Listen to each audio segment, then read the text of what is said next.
மீதி அங்கே போய் பண்ணிக்கிறேன். அவர்கிட்ட நான் கேட்டேன், இது உங்கள் சொந்த வீடா சார், கம்பெனியில் சொந்த வீடான்னு கேட்டேன். சிரிச்சுட்டே சொன்னார், சொந்த வீடு சார்.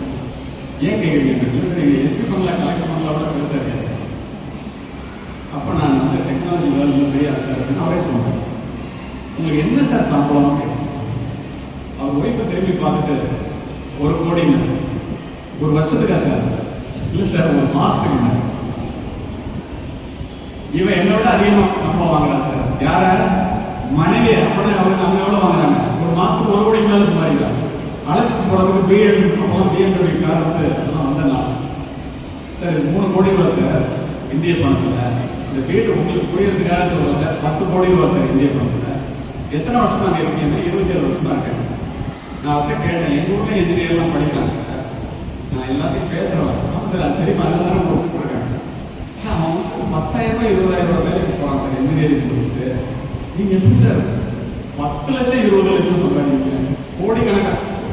இது எப்படி சார்? எல்லாரும் இன்ஜினியர் தானே சார். எப்படி கேட்குறீங்க? பெற்றோர்கள்லேருந்து எல்லாரும். உண்மையான சரித்திரம் சொன்னார். இந்தியாவில் எல்லாம் நல்ல கல்லூரிகள் இருக்குது, நல்ல இன்ஃப்ராஸ்ட்ரக்சர் இருக்குது, எல்லாம் இருக்குது சார். பிள்ளைங்க இங்கே படிக்கிற மாதிரி ரொம்ப ஒழுக்கத்தெல்லாம் கற்றுக்கிறாங்க சார். அறிவுபூர்வமாக படிக்கிறதுல இன்னும் படிக்கணும் சார். இங்கே யூனிவர்சிட்டிக்கு வந்துட்டாங்க, ஸ்கூல்ல இல்லை, யூனிவர்சிட்டி வந்துட்டாங்க. Here we are producing engineers. In India, most of the colleges, they are producing only engineering graduates. இன்னும் புரியுற மாதிரி சொல்லுங்க சார். 70 சப்ஜெக்ட் படிக்கிறத 40 சப்ஜெக்ட் பாஸ் பண்ணி 30 சப்ஜெக்ட் அரியர்ஸ் வச்சு 4 வருஷம் படிக்கிறத 7 வருஷம் படிக்கிறான் சார். 180 பேர், 20 பேர் அற்புதமா படிக்கிறான் சார். அவெல்லாம் நான் சொன்ன பாருங்க, முதல்ல அங்கே போயிடறான்ல.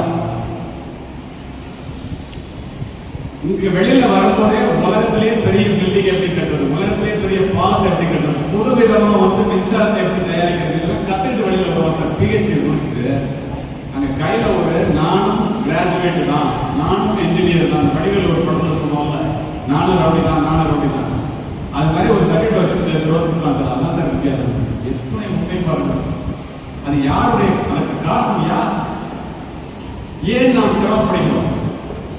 நாலந்தா பல்கலைக்கழகத்திலிருந்து உலகத்தில் எல்லாத்தை விட முன்னாடி பல்கலைக்கழகம் வைத்திருந்த இந்த நாடு இன்னமும் உங்களுடைய அறிவினாலும் திறமையினாலும் ஒழுக்கத்தினாலும் சாதித்துக் கொண்டிருக்கின்ற நீங்கள் இப்போது தடமாறி போவதற்கு என்ன காரணம்? மேடம் பேர் சொன்னதுனால இது விரிவாக